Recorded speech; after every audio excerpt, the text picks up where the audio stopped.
Meu nome é Flávio Saturnino Braga. Eu estou aqui hoje no Ecossistema Digital da Saúde. Eu tenho a honra de ter o Dr. José Adalberto Fernandes Oliveira. É isso aí.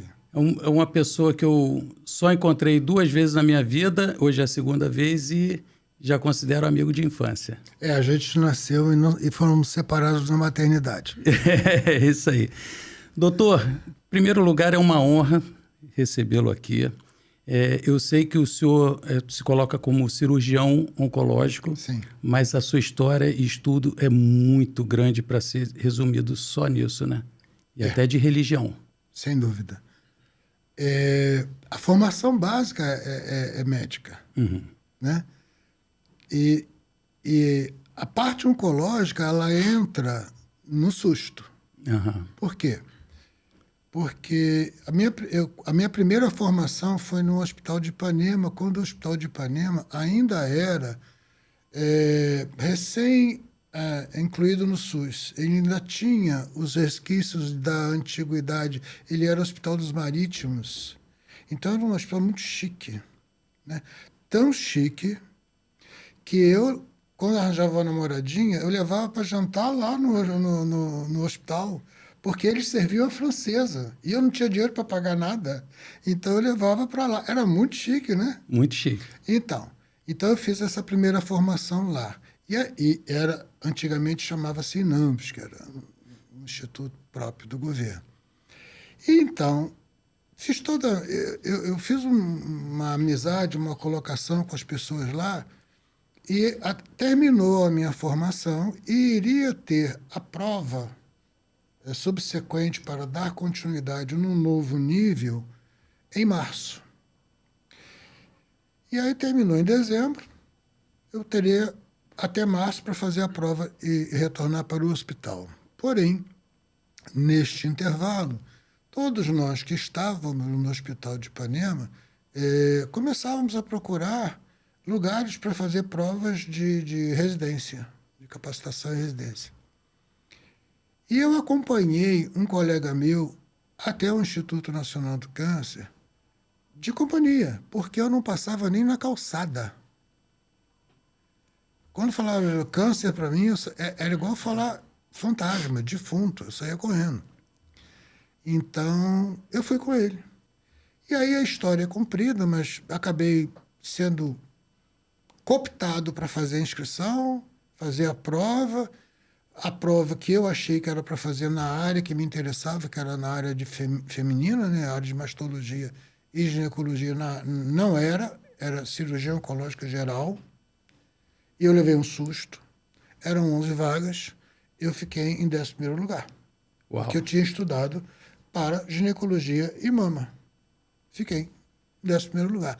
E fomos a primeira turma do Instituto Nacional do Câncer, que terminou em 1981, a gente entrou em 79, fomos até 81, que quebrou a hegemonia dos nordestinos. Porque até a nossa turma só entravam os nordestinos, filhos de coronéis e capitães do Nordeste, que compravam as vagas. E aí com a gente, fomos 11, tinham 2 nordestinos só.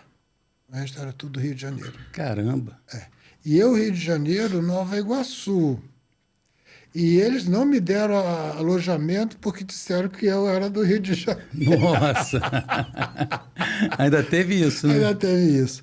Mas foi ali, por necessidade, acabei ficando por necessidade, porque eu iria ficar janeiro, fevereiro e março sem ganho nenhum. E eu, da origem que eu venho, não podia ficar sem ganho nenhum. Então, eu acabei aceitando para ter uma bolsa até março, quando eu faria a prova do INAMPS, para voltar para Ipanema. Só que eu apaixonei por uma situação que eu nunca tinha sonhado na minha vida. E eu estou falando de quase 50 anos atrás, onde a abordagem oncológica nem de longe tem a ver com o que se faz hoje.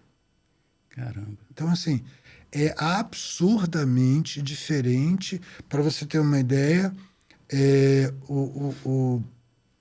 a aparelho, um dos aparelhos mais modernos que a gente tinha para tratar do câncer na época era um bisturi elétrico, Nossa.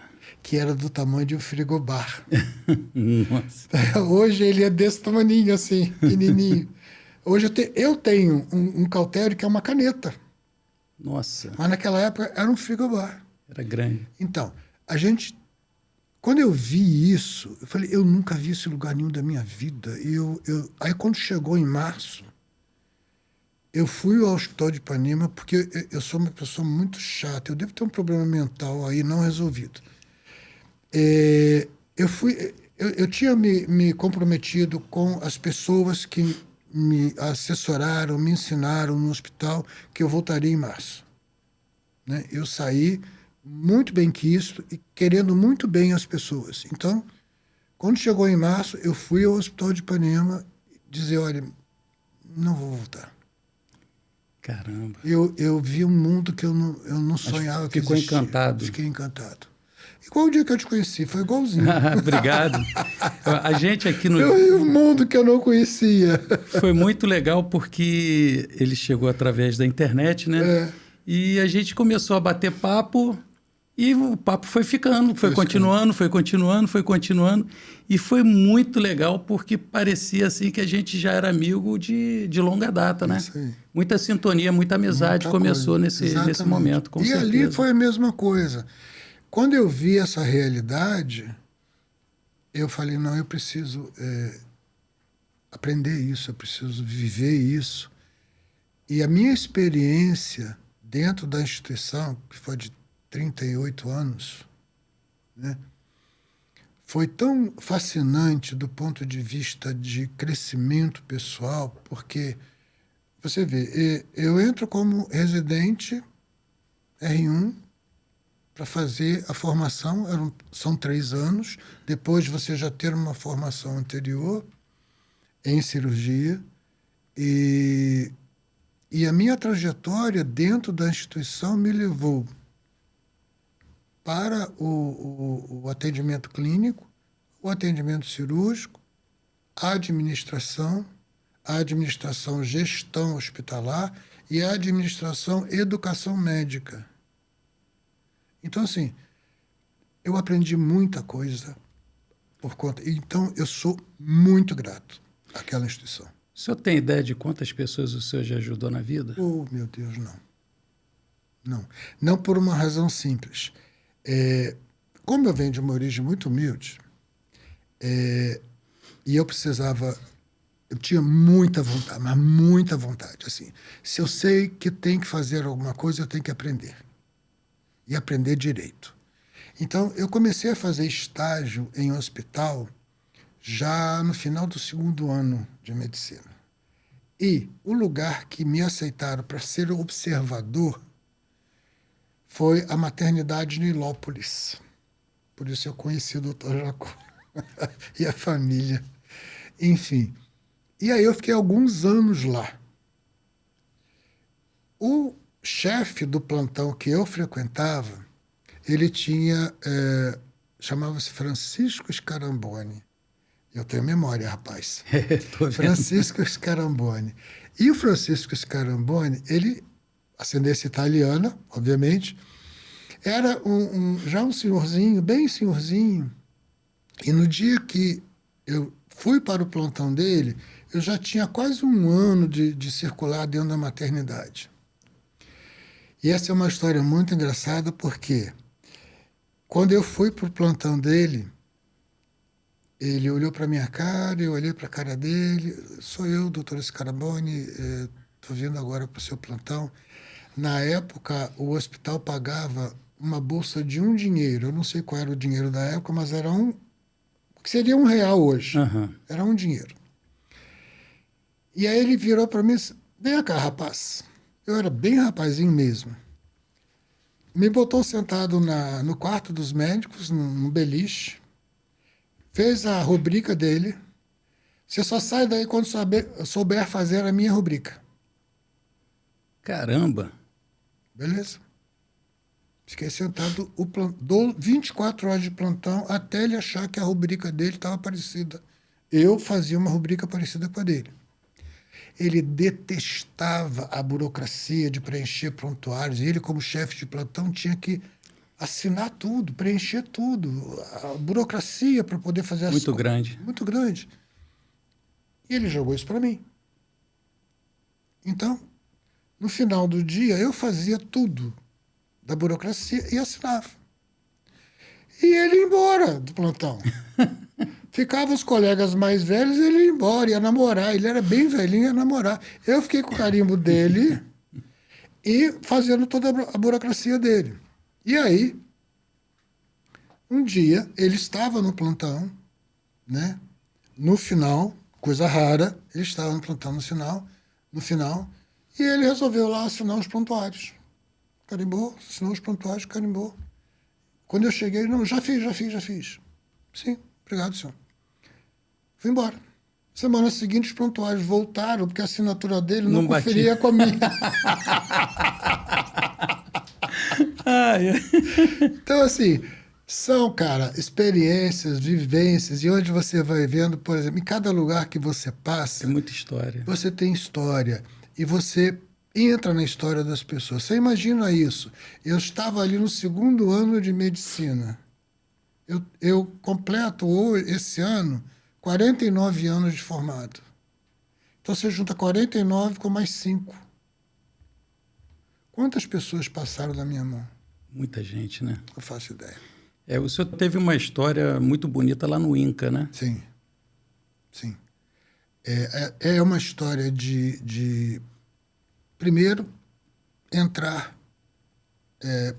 por coincidência, vamos assim dizer. Eu vou chamar de coincidência, mas naquela época eu chamava de coincidência, né? Uhum. Hoje não. Hoje eu chamo de sincronicidade. Sim. Nosso amigo Carl Jung, ele diz que a gente tem um inconsciente coletivo e a gente tem uma sincronicidade com as coisas que precisam acontecer. Sim. Não é nada por acaso. Eu concordo. Foi por acaso que o colega quase me obrigou a ir com ele para que ele fizesse a inscrição? Não. Foi por acaso que eu, que odiava passar na calçada do hospital, fui? Não. Foi por acaso que era o último dia de inscrição? Não.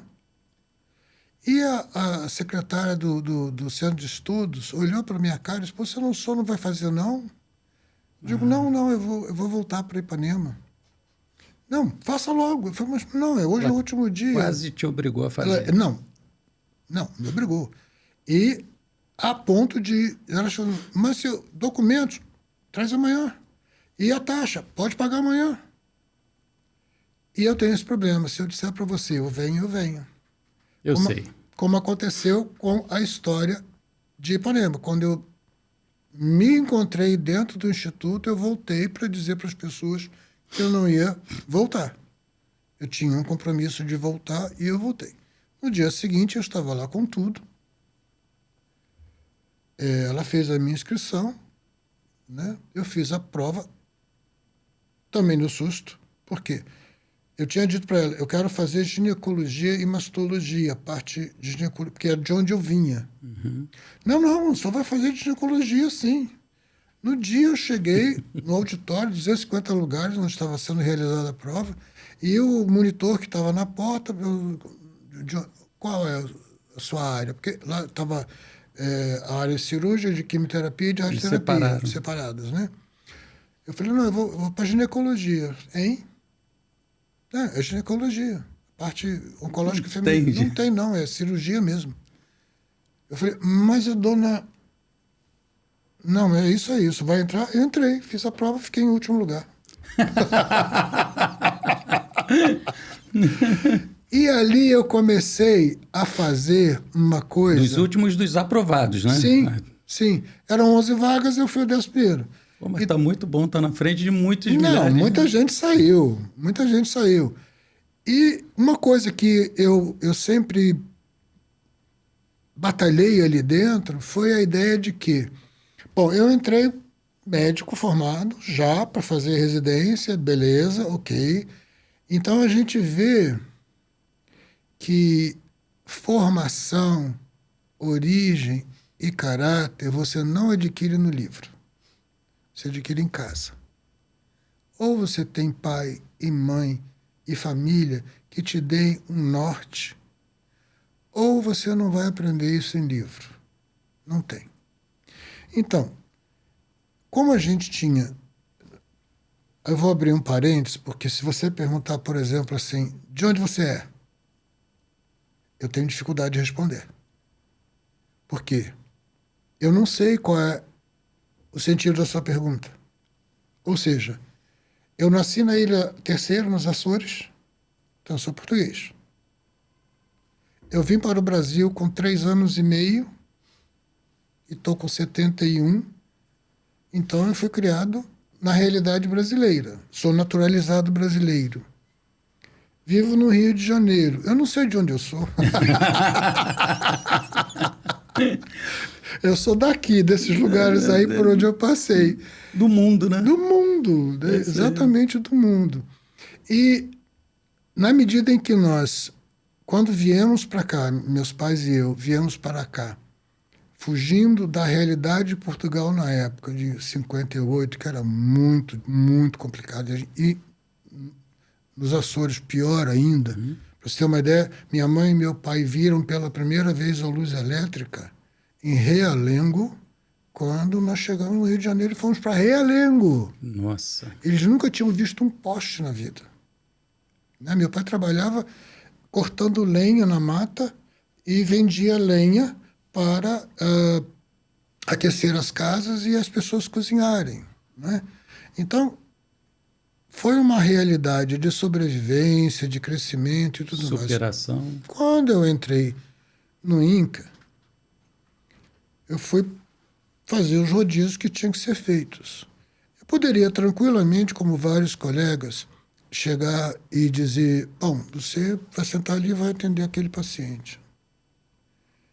Mas eu chegava mais cedo para ver de onde vinha o prontuário, quem trazia o prontuário, como é que o prontuário entrava, como é que se fazia a seleção dos pacientes e tudo mais. E no final de algum tempo, eu já tinha tomado posse daquele conhecimento e, às vezes, quando eu via uma funcionária, secretária, recepcionista atarefada, porque era uma demanda muito grande, eu ia e fazia o serviço. Nossa. E aí, algumas pessoas chegavam e diziam, mas isso não é serviço seu de médico? Eu falei, cara, eu não estou aqui para ter serviço de médico, eu estou aqui para facilitar o atendimento de quem está na porta. Se eu puder ajudar, vai ser bom para mim, porque a hora que eu pegar os prontuários, eu já sei pegar os prontuários, separar os prontuários, colocar nos ambulatórios, e eu vou para lá, e aí eu atendo mais rápido, eu vou embora mais rápido. Olha a cabeça de doido. Não é? Não, mas é verdade, né? Pois é. Além de ajudar. Anos depois, fazendo um curso de formação em qualidade total, eu fui entender que isso era uma das formas da ISO 9000. Olha, você já estava na ISO 9000. Eu estava na ISO 9001 e 2. Toda. Por formação. Entende? Por caráter, né? Então, assim, porque mesmo na época, e aí aquela história, eu fui, terminei a residência, acabei sendo contratado, depois virei chefe de clínica do serviço, depois fiz um pulo, em vez de virar chefe do serviço, eu fui virar chefe da divisão de cirurgia, depois vice-diretor, depois diretor. Então, foi uma trajetória muito grande, e durante toda essa trajetória, todas as vezes que eu me deparei com alguma situação desafiadora, então, por exemplo, fui para a direção administrativa, na questão de dirigir todo o departamento de cirurgia da instituição. Ali eu comecei a perceber que eu estava fazendo alguma coisa que eu não sabia. Então, o que acontece? Eu fui cavar uma oportunidade de fazer um MBA de Administração e Saúde na UFJ. Caramba. Na época, custava R$36 mil. Isso é o ano 2000.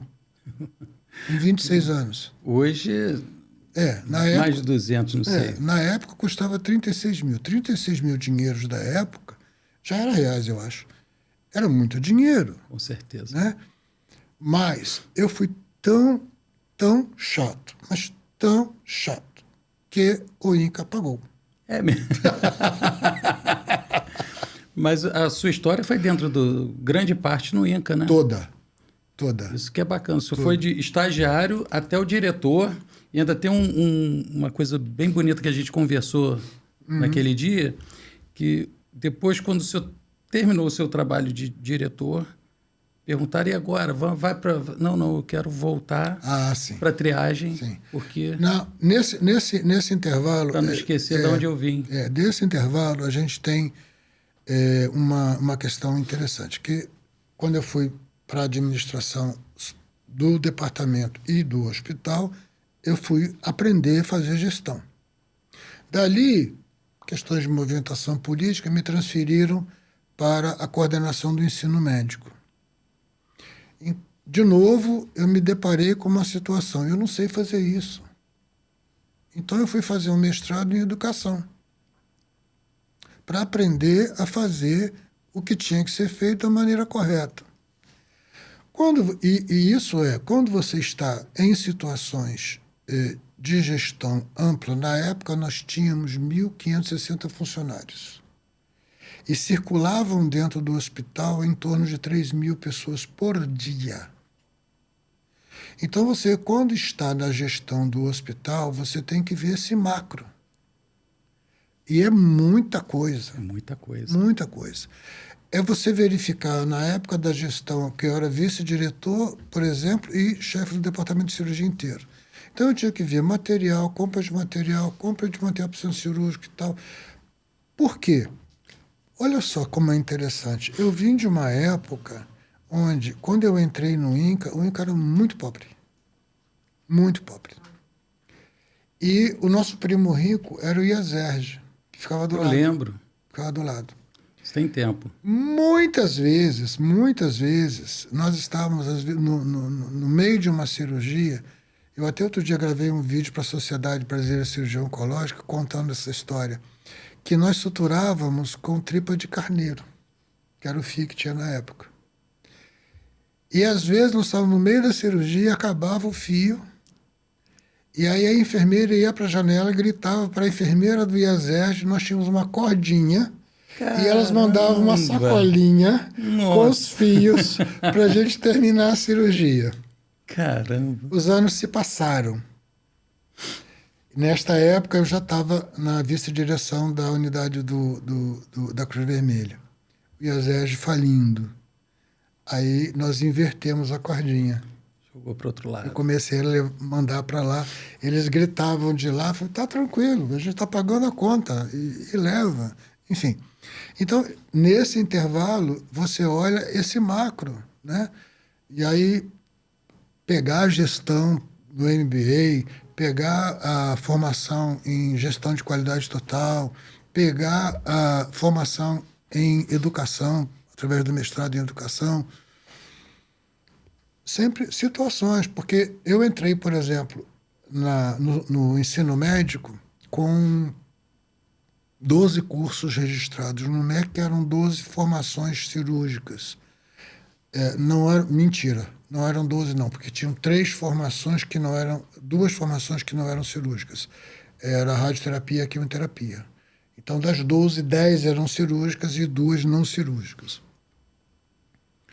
E eu administrava esse processo inteiro, né?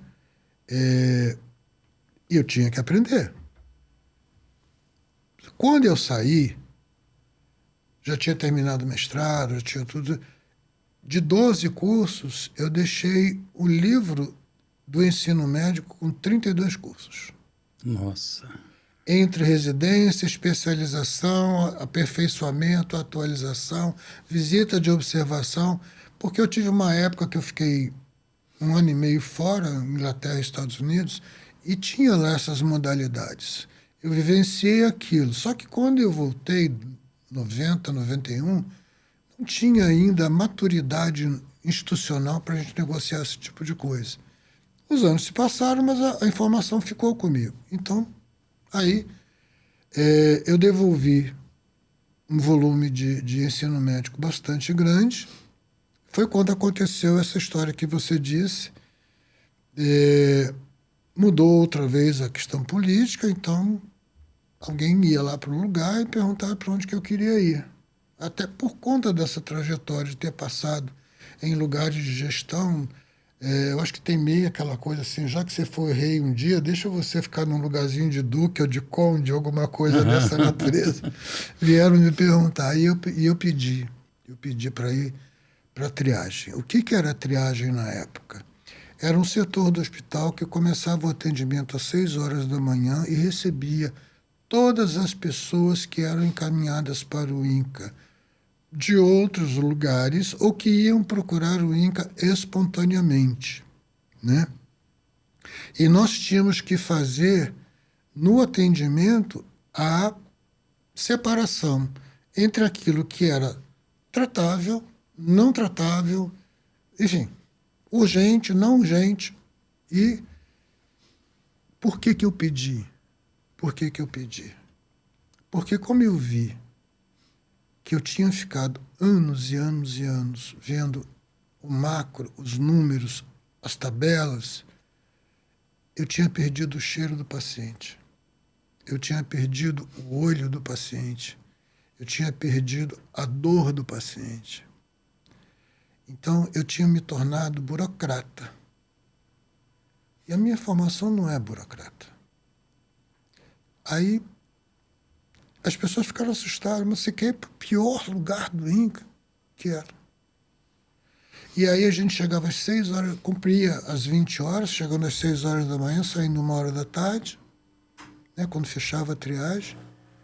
Mas quantos milhares de pessoas passaram por ali e você vai de novo revendo e entendendo como que a dor do ser humano se manifesta. Tipo, a gente não está ali para bloquear a vida de... Não estava, hoje não tem mais triagem, não estava ali para bloquear a vida de ninguém.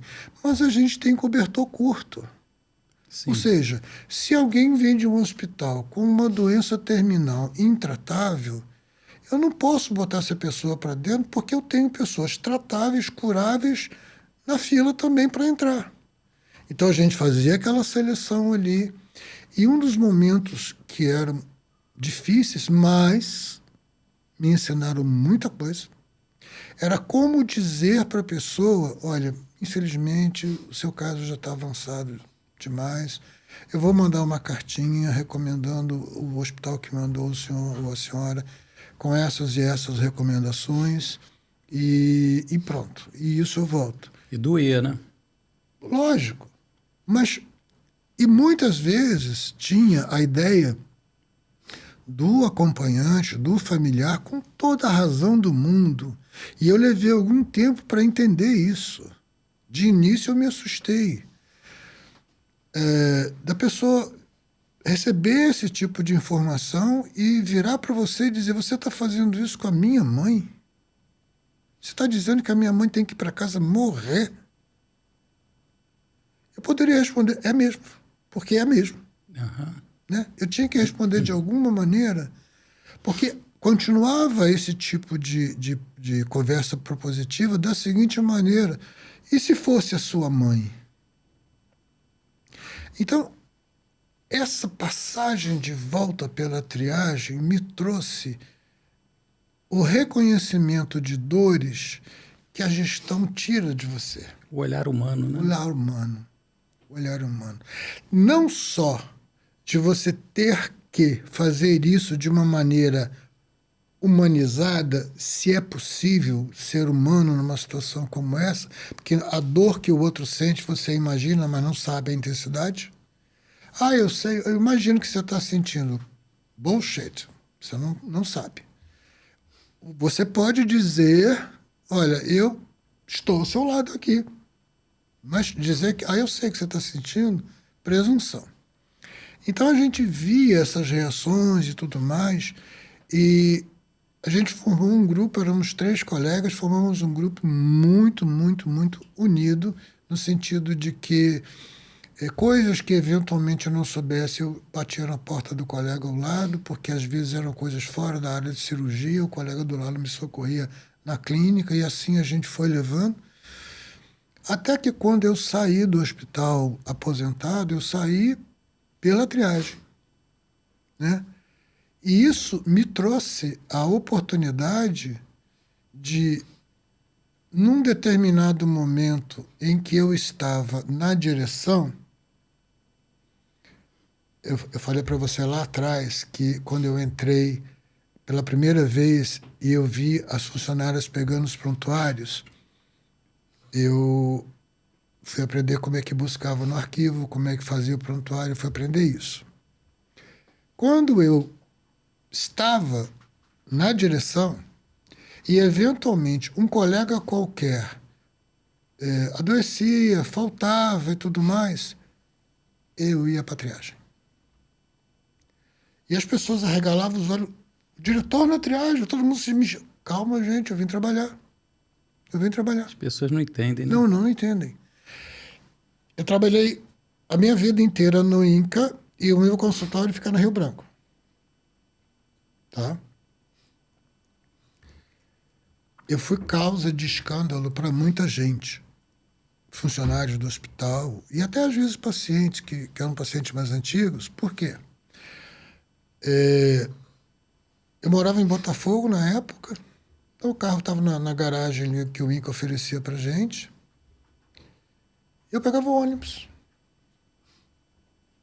O ônibus parava na esquina do INCA e parava na esquina do consultório. Descia a Avenida Chile, eu pegava o ônibus. E aí, quando o funcionário me encontrava dentro do ônibus, parecia que ia ter um treco. Doutor, o que isso está fazendo aqui dentro? Pegando o ônibus igual você. Porque não pode. E para mim é natural. Meu pai tinha uma frase muito boa que ele falava o seguinte: você quer conhecer uma pessoa? Dá poder para ela. Dê poder. Né? E aí? Eu, cara, nesses 10 anos de direção, eu nunca fui um cara bonzinho. Eu sou chato. Eu falei para você. Eu consegui um MBA porque eu sou chato. E se não for, também não chega, né? Então. Mas assim, eu respeito. Respeito profundamente para ser respeitado. É a base. É a base. Então, quando eu estava na direção do departamento de cirurgia, eu tinha toda a cirurgia e anestesia debaixo da minha orientação de gestão. Eu nunca chamei um chefe de serviço para dizer, olha, eu quero que você faça isso. Eu chamava a pessoa e dizia, vamos ver, você é o chefe de serviço da urologia. Doutor Flávio, chamei o senhor porque eu estou precisando muito da sua ajuda. Se o senhor puder me ajudar, vai ser muito legal. Está muito difícil para eu fazer isso sozinho. Eu preciso que o senhor me ajude. Saber pedir. Saber pedir. Falta muito hoje. Né? Pois é. E aí eu saía com a camiseta do cidadão na mão. Porque você não é impositivo, você chega no indivíduo pela... Eu não gosto nem de dizer humildade, porque eu acho que aí tem um pouco de maquiavelismo, né? Um pouco de administração das relações. Tem. Eu não sou bom a esse ponto. Eu sabia o que eu queria e eu só escolhi o caminho. É uma forma boa de pedir, né? Até hoje, porque eu já estou aposentado há alguns anos, mas eu continuo como voluntário de uma atividade que nós criamos lá de assistência espiritual e religiosa. Coordeno esse pessoal depois até hoje. Vou chegar nesse assunto. E eu vou. E encontro muitas vezes funcionários da minha época de gestão que, é assim, eu pedia desta forma e você tinha que fazer. É assim. Ou faz ou faz. Ou faz ou faz. Eu só não dizia em tom alto. É claro. Ponto. Um dos exemplos que nós podemos trazer para cá, sessão de cabeça e pescoço do INCA sempre foi uma sessão hiperlotada. Mas hiperlotada. Por quê? Porque o câncer de cabeça e pescoço é prevalente? Não, porque só o INCA fazia. Então vinham do Brasil inteiro para o INCA. Do estado inteiro e do Brasil inteiro. Porque às vezes vinha até de países vizinhos e distantes. Beleza. Então, a sessão ficava muito cheia, né? E nessa época que eu estava na gestão do departamento de cirurgia, eu percebi o seguinte: nós estamos perdendo muita gente na fila. Você imagina você chegar, fazer a matrícula hoje e a sua cirurgia ser agendada para 7 meses depois? Você já estava intratável. A sua doença tinha evoluído de uma tal maneira que você estava intratável. E aí eu me debrucei sobre isso e comecei a ver, o que eu vou fazer? Eu preciso fazer alguma coisa. Eu não posso ficar sentado aqui vendo as pessoas morrerem na fila e achar que isso é natural. Aí, um dia, veio uma ideia. Eu tenho ideias de vez em quando, hein? Não é sempre não, mas eu tenho de vez em quando. Falei, se eu fizesse como foi que eu aprendi quando eu tive no Royal Marsden Hospital, em Londres. E lá era assim, no ambulatório, fazia-se um ambulatório com um cirurgião, um oncologista clínico e um radioterapeuta, um do lado do outro. Por quê? O camarada entrava pelo cirurgião... Já resolvia ali.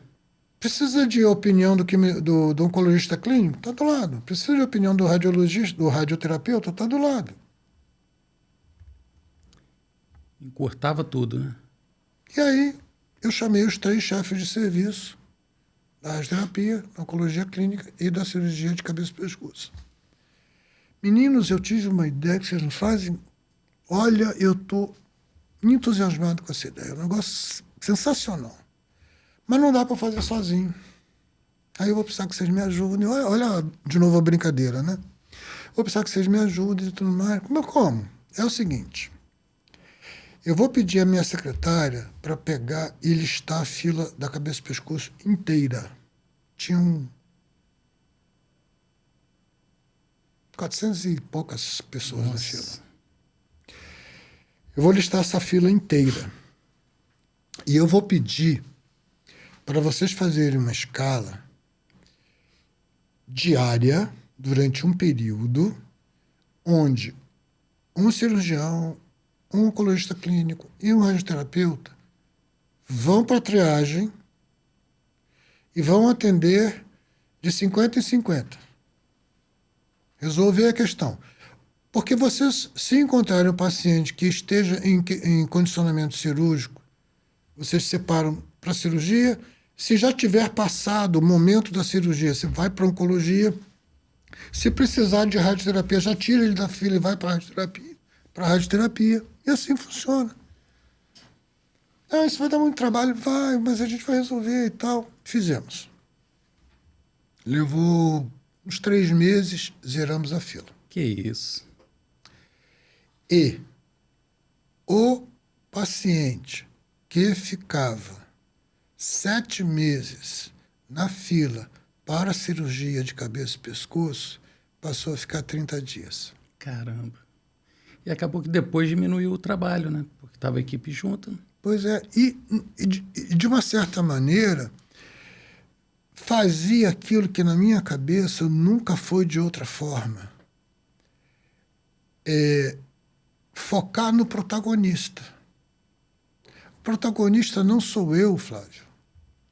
O protagonista é o usuário. Não é quem está doente, é quem está na minha frente, doente ou não.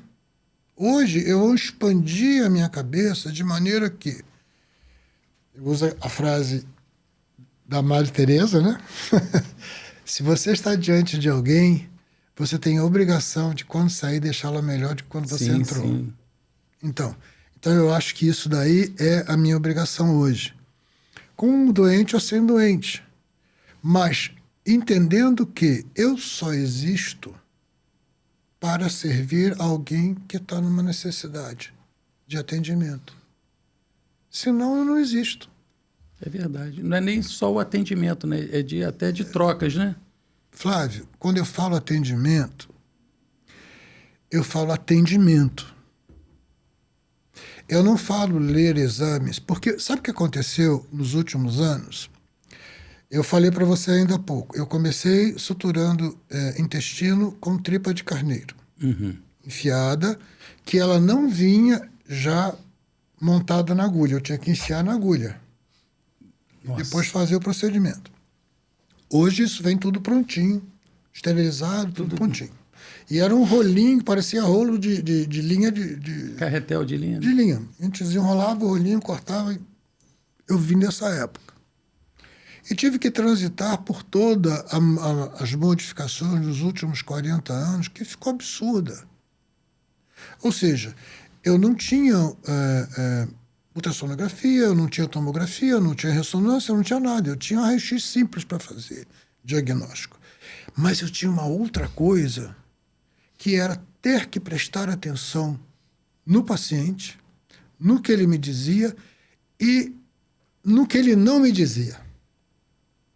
Ou seja, a linguagem corporal, o postar-se na minha frente, o reagir com o olhar ou com o corpo a determinada pergunta, se o indivíduo se retraía diante de determinada... Então, eu tinha que prestar atenção em detalhes que hoje as pessoas estão delegando para o PET scan, estão delegando para a ressonância magnética. Então, de 20 anos para cá, não é o meu trabalho continua sendo médico, mas toda a minha energia é de dizer para os meus colegas mais novos, porque eu já te falei isso, né? E essa é uma frase boa, eu estou mais perto de ver Jesus do que do dia que eu nasci. Então, os meus colegas mais novos, eu tento dizer, por trás do tumor tem uma pessoa. Olha para a pessoa. Cuida da pessoa. O tumor não é relevante, ele é importante, mas ele não é relevante. Ele não é a sua função. A sua função é acolher a pessoa e dar a ela a dignidade que ela precisa, até para morrer. Então, esse tem sido todo o meu esforço. E você veja, eu comecei esse tipo de atividade há 20 anos. Vamos fazer 20 anos agora em fevereiro. Eu consegui... que eu fui um dos fundadores da Sociedade Brasileira de Cirurgia Oncológica.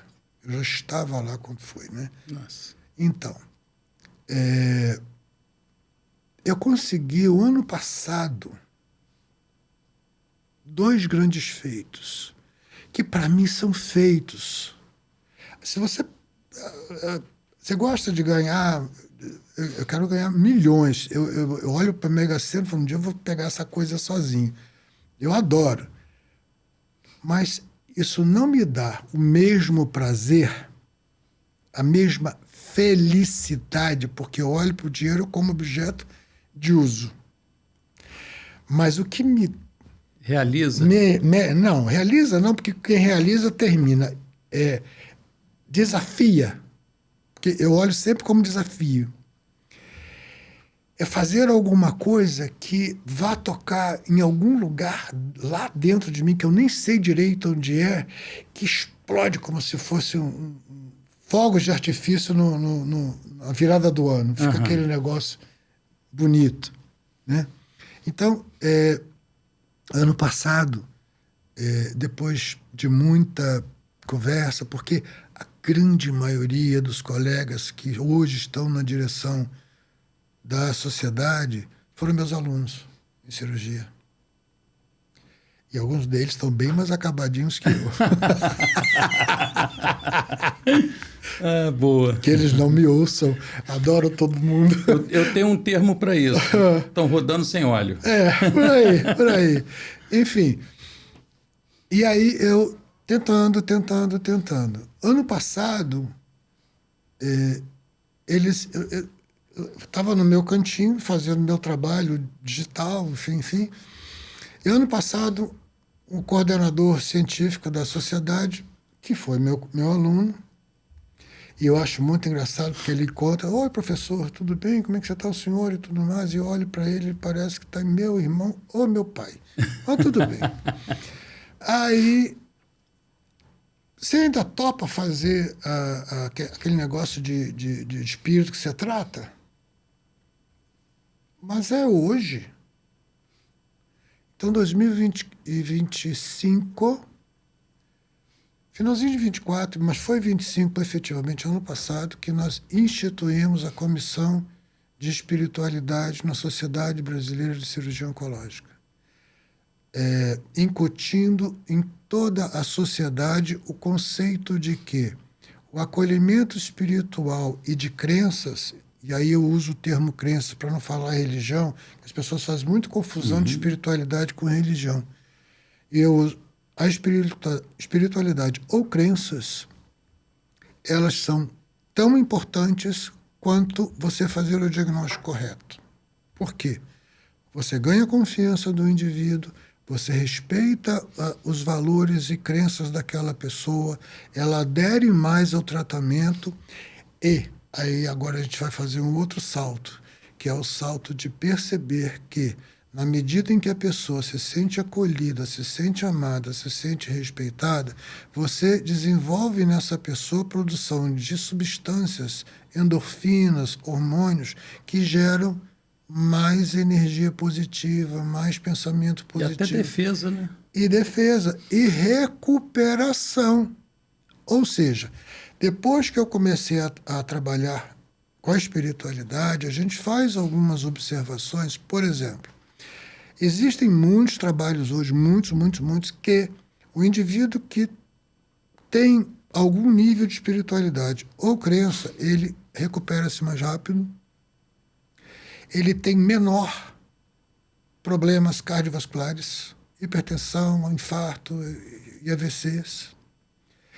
Ele tem menor incidência de determinados tipos de câncer.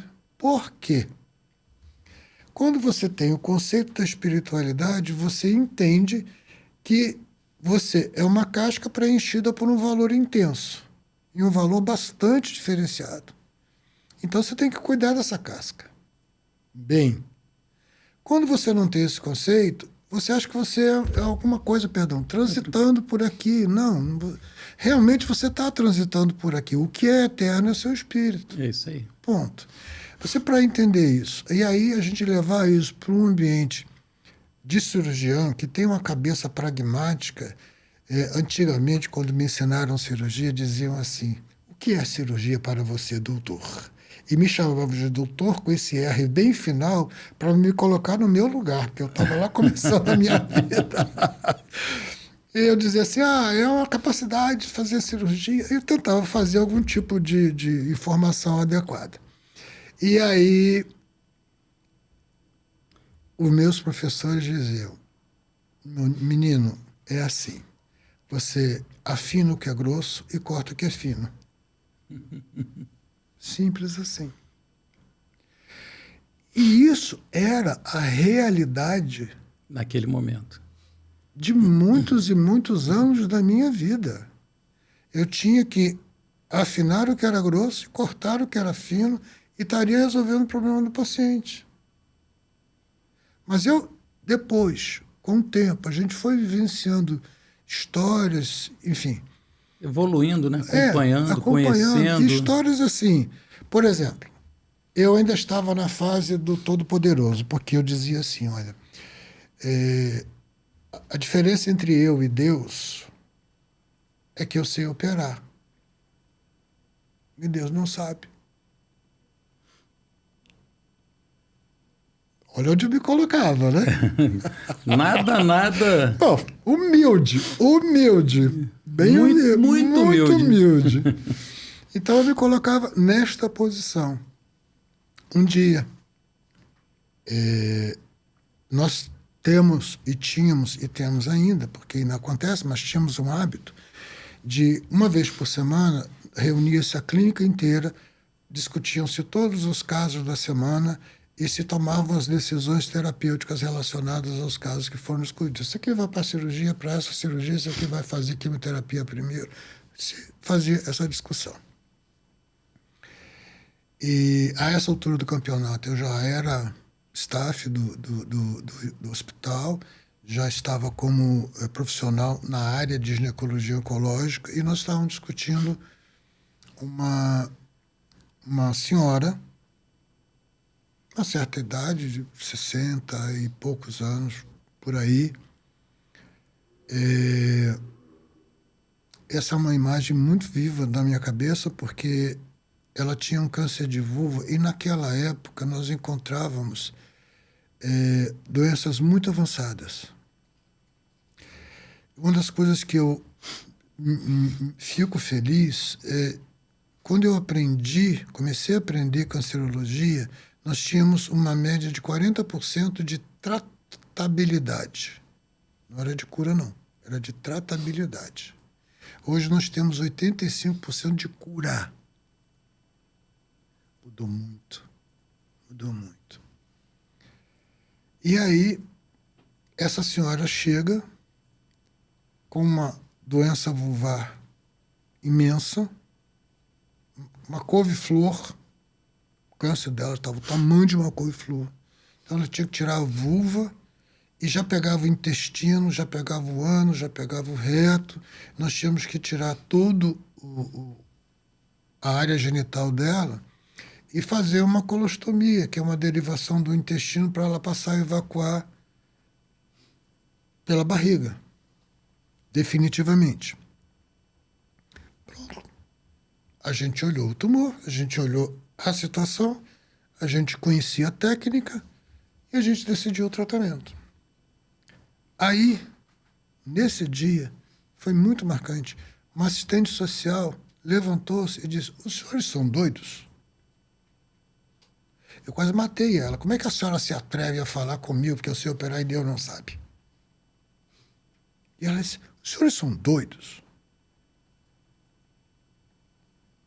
Quem é a senhora? Ela tinha acabado de chegar. Ela tinha sido recém-contratada. Quem é a senhora? O nariz estava lá em pé. Se chovesse, eu morria afogado. Aí, ela disse: eu sou a fulana de tal, sou assistente social aqui de vocês, estou contratado e tal. Vocês não têm noção do que estão fazendo. Vocês conhecem a história dessa mulher? Resumo. Esta mulher morava no alto da Rocinha, mas no alto, quando a Rocinha ainda não era a cidade que é hoje. Tinha que subir escalando pé a pé. Numa casinha de taipa, não era nada diferente disso, taipa mesmo, barro batido, chão, sem ninguém. Então eu estava propondo, nós todos propondo uma mutilação absurda nessa criatura, e ela ia voltar para casa, não tinha o que comer, não tinha família, não tinha como subir aquela rampa toda até o topo onde ela morava, e não tinha recurso na casa. E aquilo virou uma briga, até que ela venceu a gente. Foi a primeira vez que eu fiz uma virada de chave na minha cabeça. Ela não só venceu, como ela mudou toda a sua vida em função do que ela falou. Foi a primeira vez, eu ainda não tinha noção disso, mas foi assim, a semente plantada, você conhece a parábola do semeador? Uhum.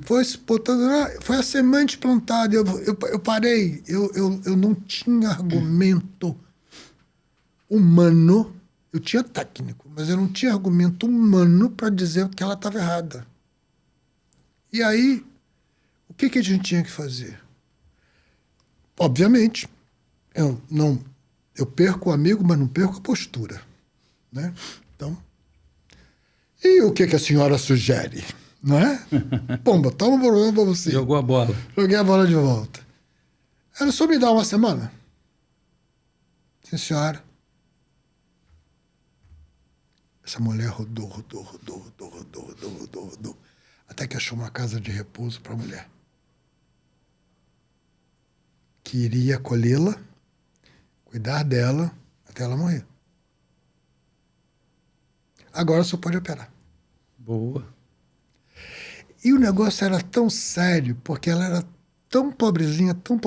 Aí a casa que a acolheu era uma casa de religiosos, se não me engano eram espíritas. Eles davam a comida, eles davam assistência, mas não tinham muito recurso naquela época. E a bolsa de colostomia sempre foi muito cara. Hoje tem bolsa de colostomia que fortunas. Mas na época nem tinha tantas opções, mas já era cara para quem tinha recurso. Para quem não tinha, era pior ainda. E aí, uma vez, ela me obrigou a ir à casa de repouso. O senhor vai comigo hoje? Eu digo, essa mulher quer apanhar.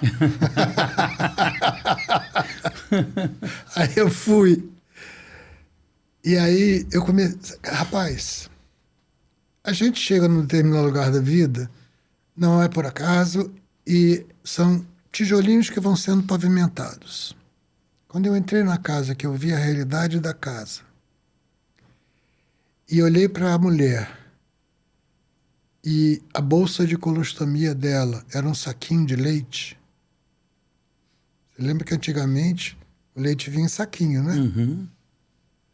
Elas cortavam o saquinho e colocavam lá para adaptar, porque elas não tinham dinheiro para comprar a bolsa correta. Nossa. E aí criou, na minha cabeça, a segunda semente. Eu posso fazer a indicação cirúrgica? Posso. Mas eu sei o que eu vou devolver. E hoje, para mim, como eu saí do protagonismo com muita felicidade, no caso, por exemplo, agora da sociedade, quando se criou, ano passado, a comissão de espiritualidade, e aí aqueles fogos todos de artifício chegaram dentro, eu fiquei super feliz. Esse ano... sim, e o ano passado nós tivemos um congresso mundial de cirurgia oncológica.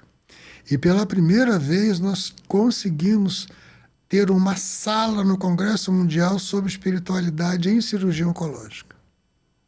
Avanço, né? Então, se eu tenho 90 quilos, eu saí com 40, porque eu estava flutuando de tranquilidade e felicidade. Mas eu não tenho apreensão ou necessidade de posse. Não tenho. Eu tenho do desafio. Eu tenho de ir lá e fazer. Quando começou esse ano, o ano passado, no Congresso, mudou a diretoria, o diretor novo, o pessoal novo todo que entrou, são meus alunos também e tudo mais. Eles chegaram para mim, professor, o senhor vai querer se incomodar de continuar coordenando a comissão de espiritualidade? Eu falei, não quero não. Eu quero que outra pessoa faça. Eu vou continuar dando todo o suporte, mas eu não quero ficar como coordenador. Eu quero que outra pessoa faça. Assim como eu faço na coordenação do grupo lá de assistência espiritual do INCA. Por quê? Porque eu não gosto de culto à personalidade. Eu gosto de que o projeto seja entendido, a ideia seja entendida e seja abraçada de maneira que, comigo ou semigo, se propague, né? Ela funcione. Então hoje eu peço, assim, e faço todas as minhas movimentações no sentido de dizer para os meus colegas, me valendo da experiência, da idade, da velhice, de tudo mais, e do pingo de respeito que eles ainda possam ter, meninos, olhem para a pessoa primeiro. Não são vocês.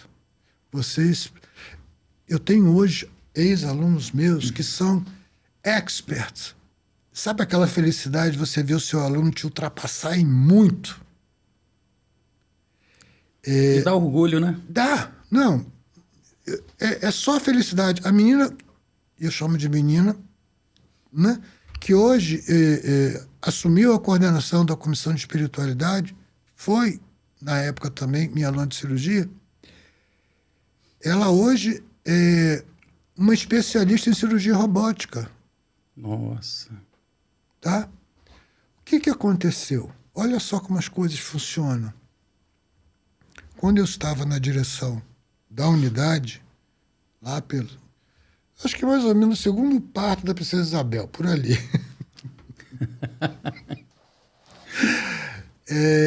Surgiu a ideia de se comprar um aparelho de cirurgia robótica. Nós estamos falando aí 2000 e alguma coisa, 10, 12 por aí. Isso não existia no país. Quando começou essa história, o Sírio-Libanês comprou um aparelho. Tinha nos Estados Unidos já estava funcionando bem, já era uma tecnologia que chamava, né, dava aquele... Dava atenção, importância, né, para quem tinha. Perfeito. E o Sírio-Libanês é um hospital de alta complexidade, então ele comprou. Pá. Aí nós pensamos assim, olha, o Sírio-Libanês comprou. Nós somos entidade federal. Então, eles vão cobrar os olhos da cara para fazer as cirurgias robóticas e vão cobrar os olhos da cara e mais o fígado para treinar cirurgiões para trabalhar com cirurgia robótica. Por que nós não compramos um? E aí, eu fui atrás do povo da COP, que na UFRJ tem a COP, que é a parte de engenharia mesmo, né?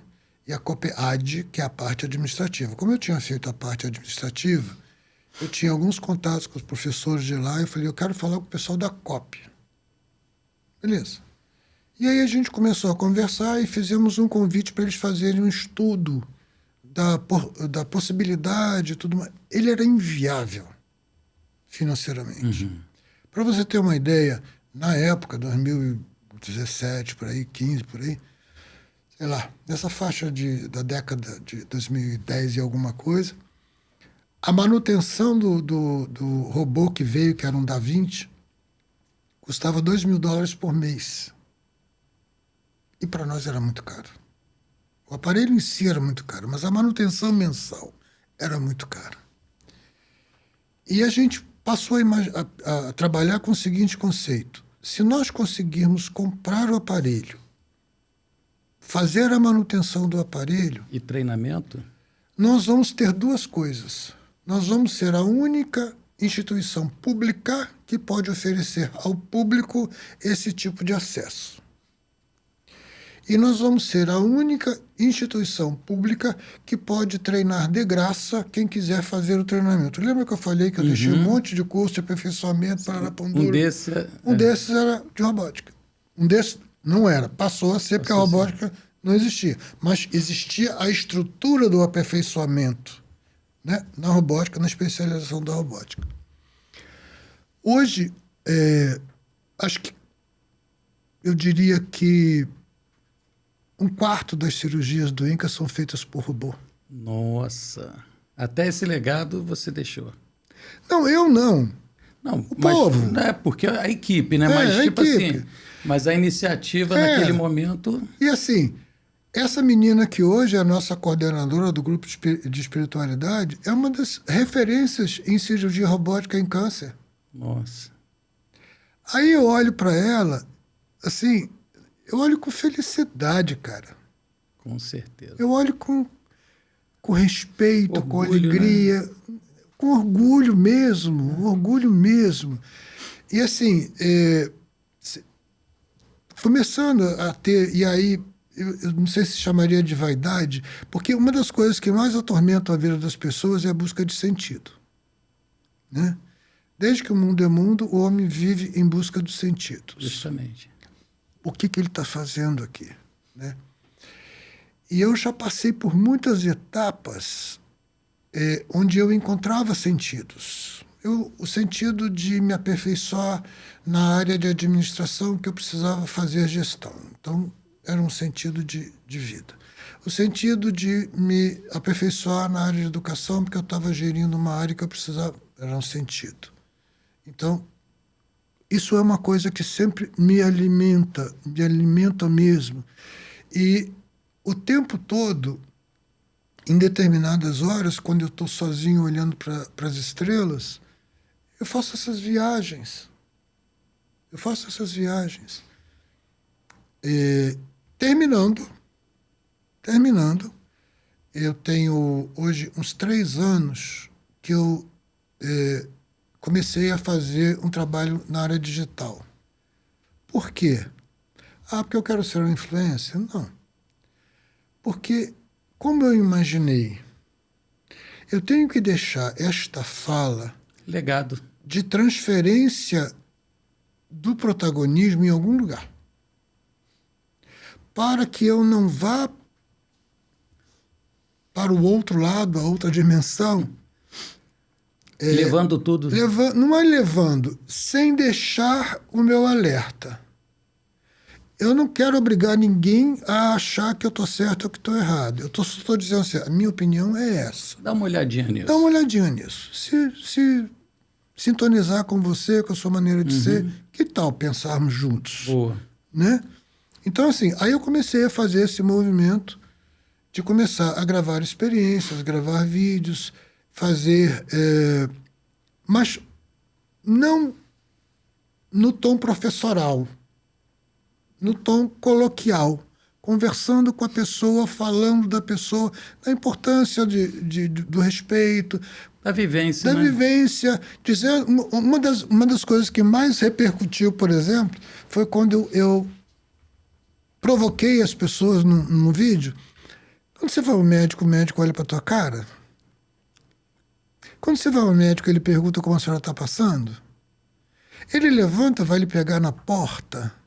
E quando termina a consulta, ele leva a senhora na porta de volta. Ele agradece pelo fato da senhora ter comparecido no consultório. Foram provocações. Porque hoje não tem mais o respeito de um humano para o outro humano. E está ficando difícil porque os valores estão sendo tão subvertidos. Nossa, o que você falou agora, realmente... Os valores estão tão subvertidos que o médico perdeu a noção de que ele está recebendo uma pessoa. Então ele tem... Eu cheguei aqui no seu estúdio, toquei a campainha, você foi lá e abriu a porta. Não é? Terminou? Eu vou dizer, que legal, papo super legal, vamos embora. Você não vai ficar sentado à mesa e vai deixar que eu saia sozinho. Com certeza. E por que eu não tenho que fazer isso no consultório? Eu conheço até 2 médicos, na verdade conheço mais, mas tipo assim, 2 assim viraram referência, porque um é até um grande amigo que eu tenho, que é o Tiago Balbi, para mim é ao concurso, trabalha, se eu não me engano, em hospitais de Niterói, não sei se Maricá, não, enfim, Saquarema, mas ele é o concurso, Tiago Balbi. E teve um também que atendeu minha mãe lá no Copa Star, que eu achei extraordinário também. Ele foi, levou a porta, conversou, abraçou, tirou até foto com ela, porque ela pediu. Mas, tipo assim, ainda temos alguns poucos médicos, até que frequentam aqui, que eu gosto, médicas também, mas, por exemplo, no hospital de Niterói, lá da região oceânica, hospital particular, o médico eu quase briguei, porque ele não queria nem olhar. Estava lá escrevendo, fazendo as coisas no computador, falei assim, o senhor pode parar para prestar atenção aqui na minha mãe? Então, isso aí, eu acho que quem tem que abrir os olhos com isso é a direção. E eu penso assim, o negócio é muito mais complexo, porque eu acho que isso é uma questão político-cultural. Nós estamos sendo imersos num contexto cultural muito perigoso, né? Onde aquelas coisas básicas judaico-cristãs, honra teu pai, honra tua mãe, respeito à família, essas coisas assim, estão sendo... Perdidas. Não, negadas. Negadas. Negadas, é verdade, negadas. Negadas, simplesmente negadas. Seu pai falou, não, calma lá. Então, quando você pega esse tipo de construção social e você vai vendo que isso vai influenciando as pessoas nos seus graus de formação.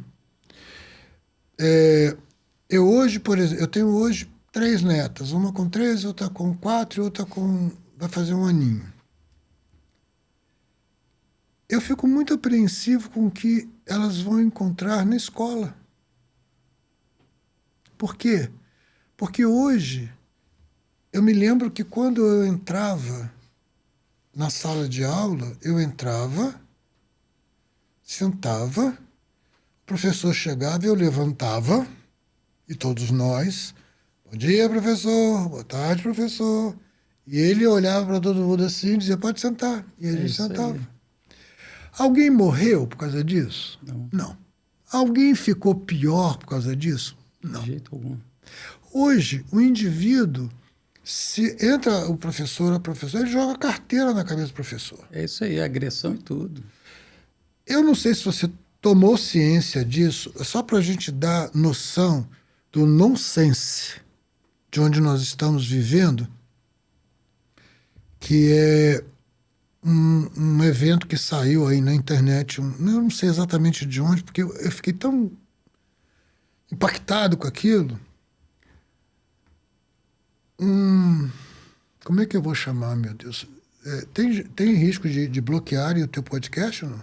Não sei, acredito que não. Não, porque assim, era um rapaz que se acha mulher, né? Eu não sei se chama hoje de travesti, porque eu não sei. Agora tem vários nomes, a gente nem sabe o o que pode chamar, né? Mas, assim, ele é uma trans. Lembrei, agora chama trans. Ele é uma trans. E ele foi no posto de saúde, marcou uma consulta de ginecologia. Com o médico. Com o médico, e o médico disse que não tinha como. O máximo que eu posso fazer... Ele não tinha estudado os aparelhos do... Não. O máximo que ele podia fazer é examinar a próstata. E deu uma confusão danada e o médico foi afastado. Eu achei um absurdo. Então, você entendeu? A inversão do processo. É muito feio. É louco isso, muito, é alucinado muito. isso. Sabe, você faz a opção de vida que você quiser. É isso aí. Mas a gente tem que entender que nós vivemos em coletivo. Isso. E o mesmo respeito que eu devo a você e eu devo... Eu também devo. Isso aí. Eu tenho que ter em volta. É isso aí. Né? Voltando para a questão do sentido de vida, hoje eu estou ótimo, não estou nem perdendo o fio das meadas. Boa, boa. Que às vezes eu esqueço. Eu falei para você que eu estava 3 anos tentando deixando alguma informação para que os colegas entrassem nessa expectativa de, olha, tá lá, tem um velho lá falando sobre isso. E quando eu estou fazendo isso de uma maneira extremamente amadora, e não tem problema, tá ficando lá a mensagem, está ficando lá a imagem. E hoje é o seu sentido de vida, né? Hoje é o meu sentido... Não. Não? Não. Me conta. Não. Pois é. Eu estava feliz, acomodado com a minha realidade, fazendo meus videozinhos com o celularzinho, e o meu outro colega editava, me ajuda, porque ele edita, ele publica. Eu não sei fazer essas coisas, eu só sei falar, e você já viu que eu não paro. Fala muito bem. Falo e não muito paro. Bem. Então, e ele faz essa parte de inteligência com ele. Resumo. eu estava nesse momento. Até que surgiu o projeto do Pode Falar Mulher, que a gente já conversou sobre isso, que é uma ideia de você juntar mulheres que passaram pela experiência de câncer e tentar que as experiências de uma ajudem as outras, e a gente vê que há muito sofrimento por não poder conversar sobre o assunto. Enfim, nós estamos nessa situação. E quando surgiu esse negócio todo, a gente começou a pensar, cara, sabe o que seria legal? Puxa, a gente poder fazer isso de uma maneira mais tranquila e tal. Porque, assim, é muita sobrecarga para uma pessoa só fazer. E fica muito... Para mim, não, porque eu vou lá, falo um monte de besteira e ele que se vira depois para resolver a parada. E aí foi quando nós entramos na internet, procurando um lugar que a gente pudesse... Porque a gente estava querendo fazer um evento para reunir pessoas e tentar sensibilizar as pessoas para que esse conceito de rede de apoio pudesse sensibilizar as pessoas, você não se sentir sozinho, sozinha, né? Isso é uma coisa muito, muito, muito importante, cara. Uma das coisas que a gente vê mais em termos de familiares e de amigos é quando o diagnóstico de câncer chega, as pessoas somem. Se afastam. Né? Se afastam. Pelo preconceito, pela ignorância, por tudo mais. Então, a gente estava procurando um lugar onde a gente pudesse fazer um encontro, né, para resolver essa questão. E aí fomos procurar.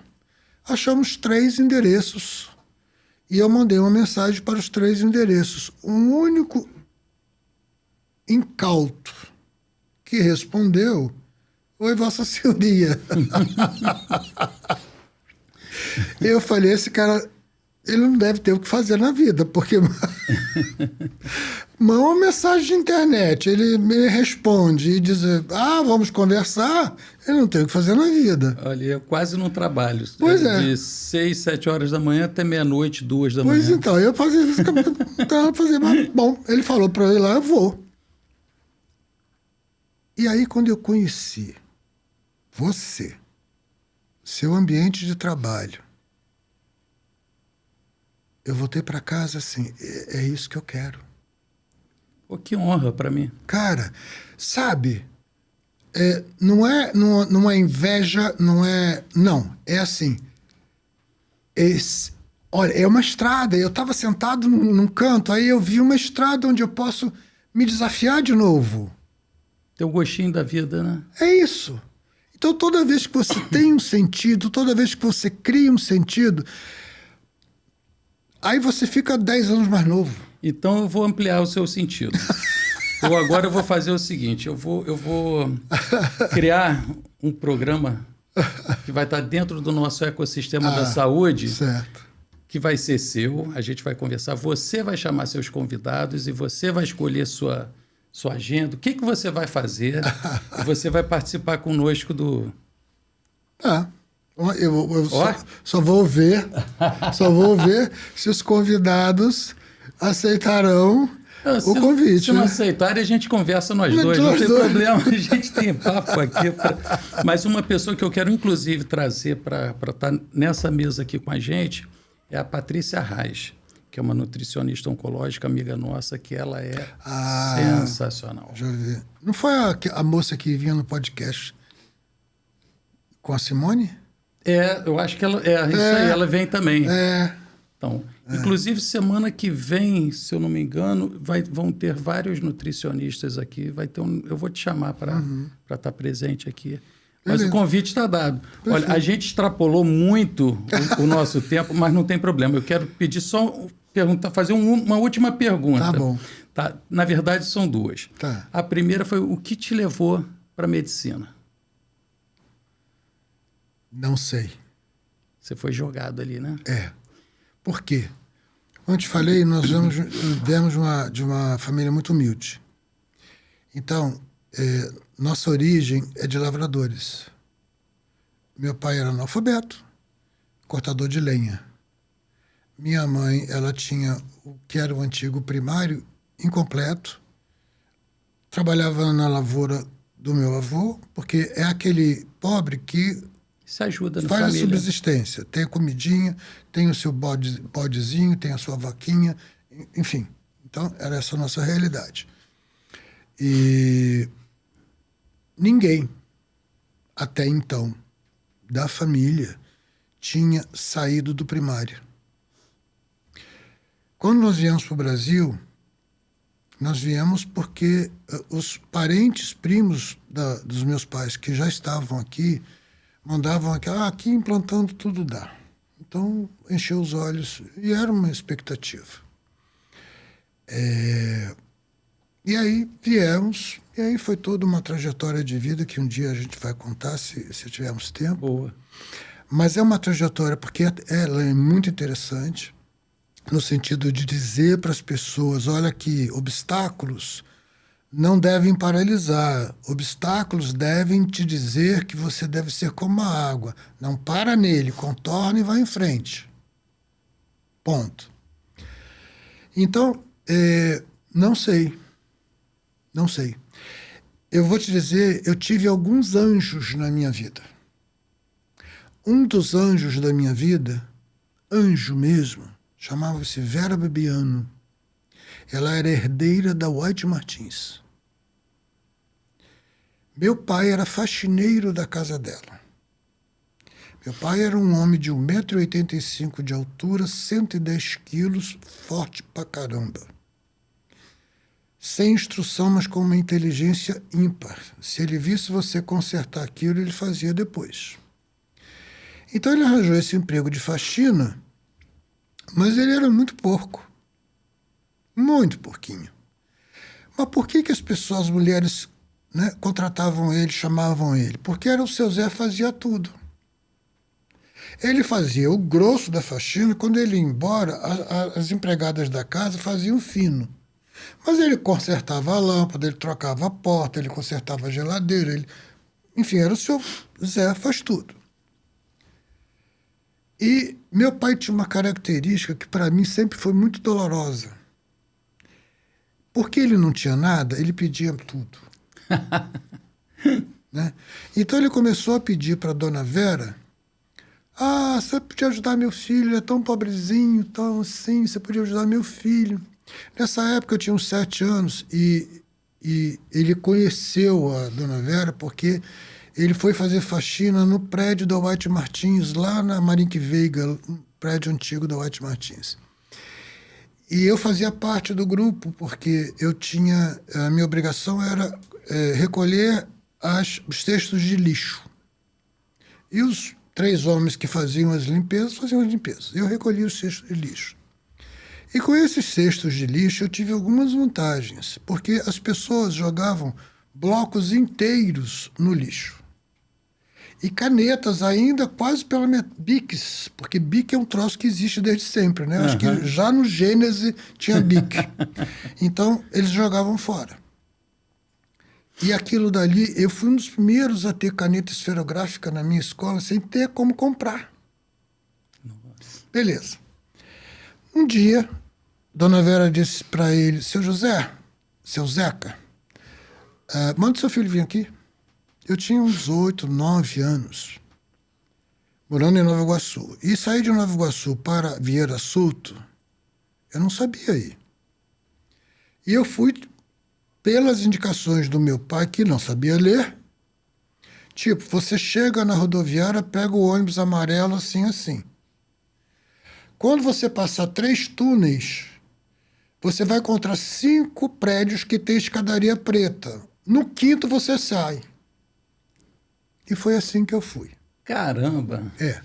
Aí lá, chegando, a Dona Vera me recebeu, conversou e tudo mais. Falei assim, meu filho, é o seguinte, eu quero combinar um negócio com você.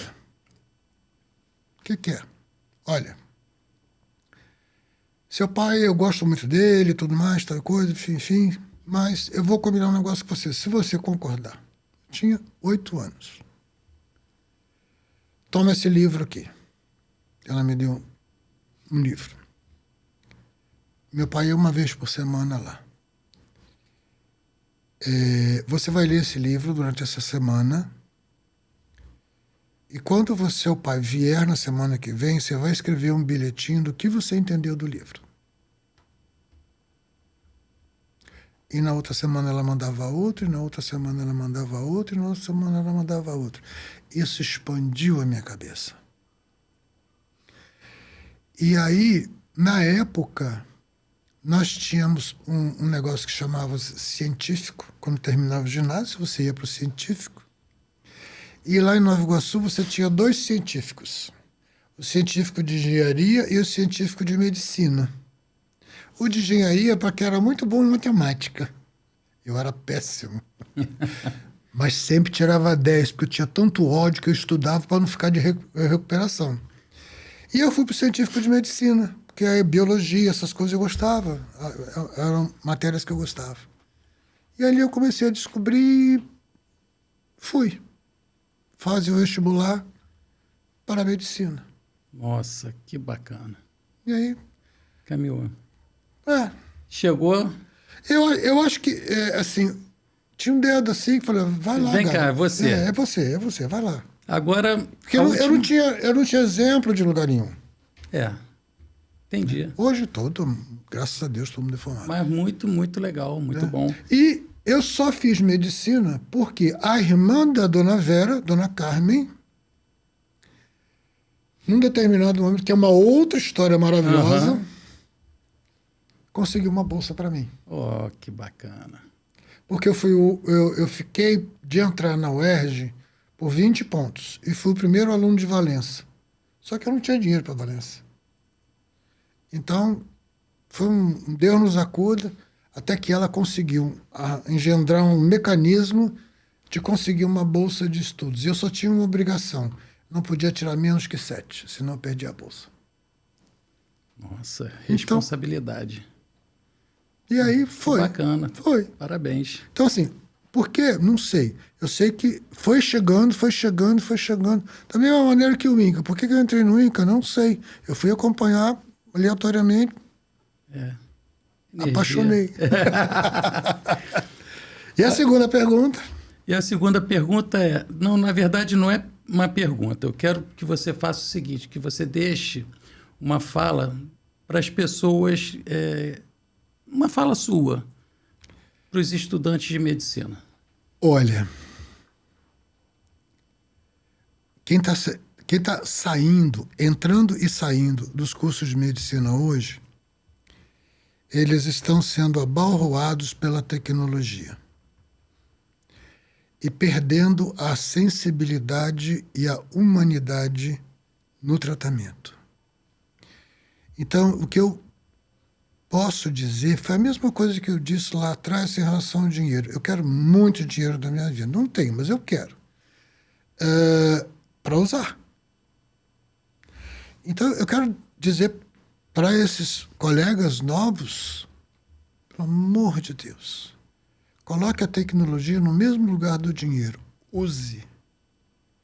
Para resolver a questão da real razão da sua existência, o paciente. Pô, que bacana. É só isso. Gostei. Bom...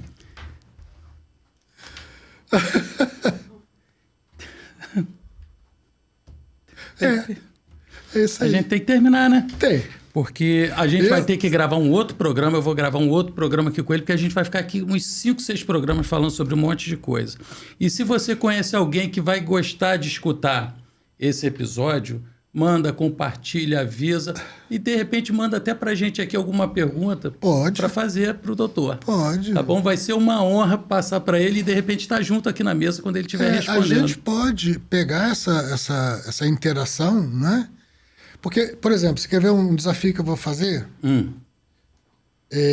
Eu trabalho com câncer há 48 anos. Eu vou dizer para vocês assim, câncer não existe. Ah, isso é bom. Você já falou sobre isso, eu achei o máximo. E aí, eu queria que me bombardeassem de perguntas, me desafiando para falar por que câncer não existe. Ó, você aqui, escuta Desafia. Pode desafiar que eu já sei a resposta e é sensacional, mas eu não vou te contar. Manda pergunta aqui que a gente vai descobrir aqui mais coisas. E eu tinha medo antigamente quando saía no Fantástico. Saiu a cura do câncer, eu digo, ai, perdi o emprego. Mas aí quando eu descobri que câncer não existe, acabou a minha dúvida. Ficou na dúvida? Pergunta aqui. Vai lá embaixo e manda. Gente, muito obrigado. Obrigado a todo mundo, vocês são ótimos, maravilhosos. Mas que coisa boa. Valeu.